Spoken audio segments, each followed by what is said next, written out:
Now, from the Bay Area's local news station, you're watching KRON4 News at 5. Now at 5, a deadly COVID outbreak at San Jose's Kaiser Hospital that may have involved a Christmas costume is even more widespread than first thought. Tonight, Kaiser officials are confirming several new cases, bringing the total number of people infected to at least 60. Thank you for joining us, everybody, on KRON4 News at 5. I'm Grant Lotus. And I'm Vicki Liviakis. A well-intentioned visitor to the emergency room was trying to spread good cheer, apparently, and may have inadvertently spread the virus instead. Our KRON4's Rob Flatabo brings us up to date on this story live now from San Jose. Rob? That's right, Vicki and Grant. I'm here outside Kaiser's San Jose Medical Center here in South San Jose. I had no idea that so many people work in the emergency room here, but as Grant was saying, now the number stands at 60 people now testing positive for the virus. You recall over the weekend we learned that 44 people had tested positive. Then yesterday, Kaiser announced that one person had died. The county health department this morning issued a statement saying that there were 7 more new cases. And then late this afternoon, Kaiser itself is out with another statement saying that a total of 16 new cases are out now, bringing the total up to 60. Let's take a look at a statement released from Kaiser here late this afternoon, a couple of them. In fact, the first one reads, quote, "We have determined 60 staff members out of those present in the Kaiser Permanente San Jose Emergency Medical Department on December 25th have tested positive for COVID-19. Working with our infectious disease specialists, we are continuing to investigate the outbreak to determine the potential causes and using contact tracing to personally notify and test anyone exposed." And here's where it gets pretty interesting about how many people work in the ER and just how people visit on a daily basis. The statement goes on to say, quote, "Our physicians have contacted all 70 patients who were treated and discharged from the emergency department on December 25th and are answering any questions patients may have. COVID-19 tests are also being made available to these patients." Now we can take a look at some video and see that the emergency room here at Kaiser San Jose is still open, and it of course is possibly anything but business as usual.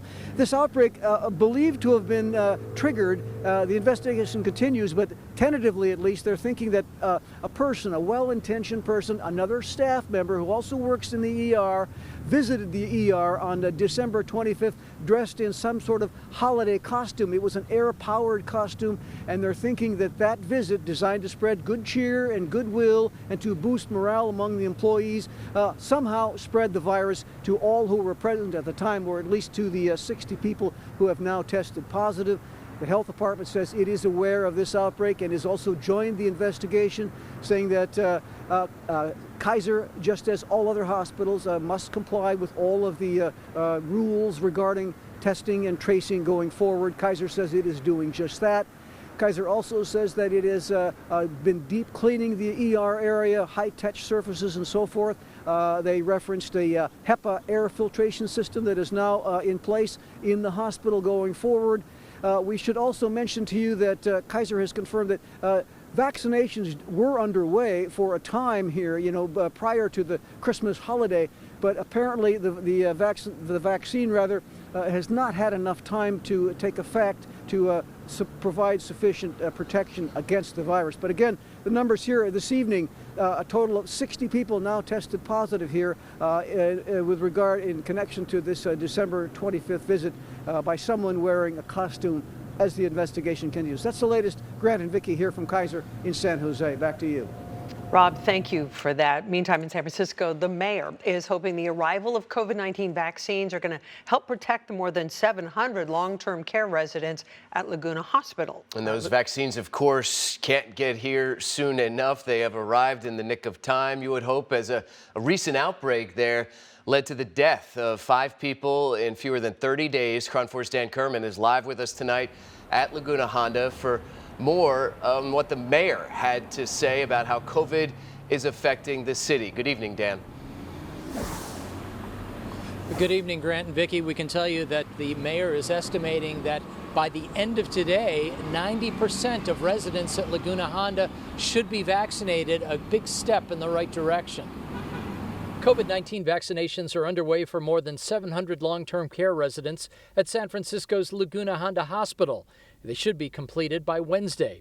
Since the pandemic began, 30 residents and 133 staff have been infected, and 5 residents have died just in the last 30 days. Our fight to keep the virus out of Laguna Honda has been a fight to keep these people alive until we could do what we started doing yesterday, protecting them with the vaccine. Also, some good news on cases and hospitalizations in San Francisco. While it continues to increase, San Francisco Health Director Dr. Grant Colfax says the rate of increase is slowing. ICU capacity remains above 30%. But Colfax cautions the impact of holiday travel won't hit for a week or two. And while we have those ICU beds now in San Francisco, it is plausible with our regional or statewide surge that those numbers of ICU capacity will drop sharply, perhaps due to a worsening of our local situation or because of needs in the region and the state. Even if San Francisco's hospital capacity holds steady, the mayor was quick to point out her hands are tied when it comes to lifting restrictions because most are tied to the state's order, which looks at the region's ICU capacity, which currently sits at just under 6%. That means we currently have no control over lifting most restrictions, like those related to outdoor dining or personal services. What we do have control over is how we closely follow the health orders. We do have control over our individual actions that can lead us to improve our numbers so we can keep people healthy, save lives, and get out of these state restrictions.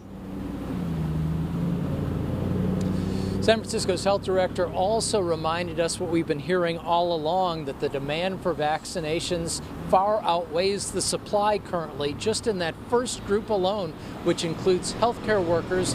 He says that amounts to 80,000 vaccinations for San Francisco alone. And again, not all of those healthcare workers have yet to receive their first dose. Live at Laguna Honda, Dan Kerman, KRON4 News. All right, Dan, and other news tonight. For many, the $600 stimulus check translates into help for rent and getting food on the table. But now a number of taxpayers who use H&R Block and TurboTax, they're finding their money went to an incorrect bank account. KRON4's Maureen Kelly talked to some of those frustrated taxpayers about the problem. I'd be using it to pay bills, and just doing the normal grocery shopping. Just any little bit helps. Newark resident Alyssa Constantino is one of millions of Americans who's been waiting on the $600 stimulus money. But rather than a check like last time, she chose to get a direct deposit. But when she went to the IRS website this time to see where her money was, she saw a message similar to this one. But the numbers on the bank account that the money was scheduled to be deposited into isn't hers. She's not the first KRON4 viewer to reach out about stimulus money going to the wrong place, and all of them so far have been H&R Block customers. H&R Block did not answer my questions about how widespread the problem is, but responded to my inquiry with the same message they've been tweeting out: that the IRS determines where the second stimulus payments were sent, and in some cases money was sent to a different account than the first stimulus payment last spring. We immediately deposited millions of stimulus payments to customers' bank accounts, and all direct deposits are being processed. They're directing other clients with the same problem to call their hotline or to reach out via Twitter. Alyssa says she was told that this is because she pays H&R Block to prepare her taxes with money that comes out of her refund. But the stimulus doesn't have a fee, so they don't know why it went to that account before it went to your bank account, but it should be in by the end of the week. So we shall see. We're now learning that some TurboTax customers are reporting similar problems, and that company says they're partnering with the IRS to help taxpayers receive their payments as quickly as possible. I talked to an IRS spokesperson who says if you qualify for the stimulus money and you don't get it at all, you should file your 2020 tax return electronically as soon as possible and claim the recovery rebate credit to get your money and any refund if you're owed one. Maureen Kelly, KRON4 News. Today, the suspect in a deadly hit-and-run crash in San Francisco has pleaded not guilty to all charges. 45-year-old Troy McAllister made his first court appearance this afternoon. He mostly stayed quiet, except to answer questions from the judge. Investigators say McAllister stole a car from Daly City on New Year's Eve and then crashed into two pedestrians in the city's Soma district, killing both of them. Police say that McAllister was driving under the influence at the time. Officers also found a handgun and drugs inside the car. San Francisco Supervisor Catherine Stephanie had this to say about the New Year's Eve hit and run involving Troy McAllister. Quote, "The system failed Hanako Abe and Elizabeth Platt on New Year's Eve, but what's even more tragic is the failure to prevent their killing was not an isolated incident. San Franciscans deserve transparency, accountability, and public safety. It's past time they receive it," end quote. And San Francisco District Attorney Chesa Boudin is facing growing criticism over how his office handled McAllister's previous cases. McAllister was on parole after being released from state prison in April and has since been arrested for several other crimes, but was still able to be back out on the streets. There is now a campaign calling for Boudin to step down. We have reached out to his office for a comment. So far, we have not heard back. We'll keep you posted there. Well, tonight, the future of our country's political landscape is up to voters in Georgia. 2 Senate seats are up for grabs in runoff races, and early results are just coming into the newsroom.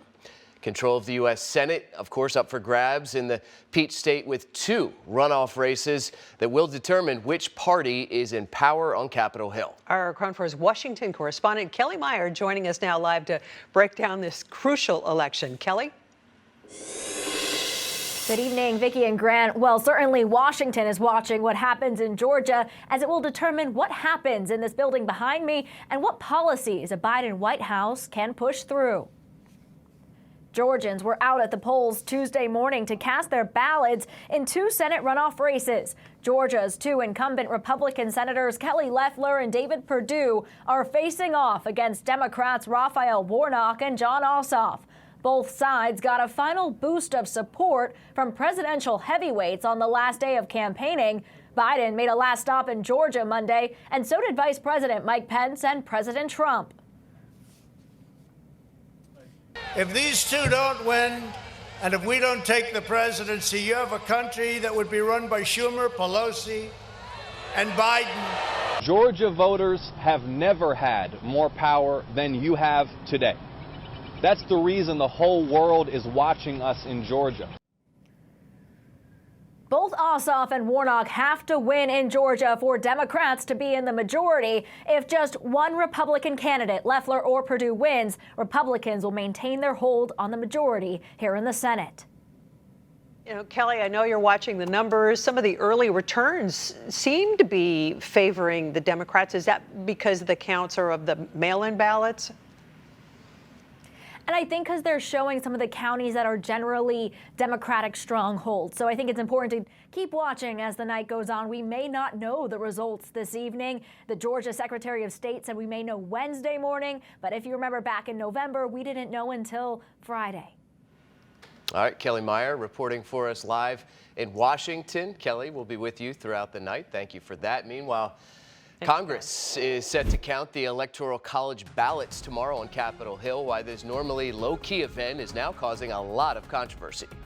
Plus, you could now possibly get your COVID-19 vaccine from your dentist. Details on the latest effort to speed up vaccinations all across California.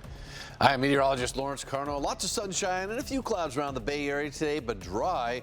That's likely not going to be the same tomorrow. We've got a storm headed our way. We'll have details coming up.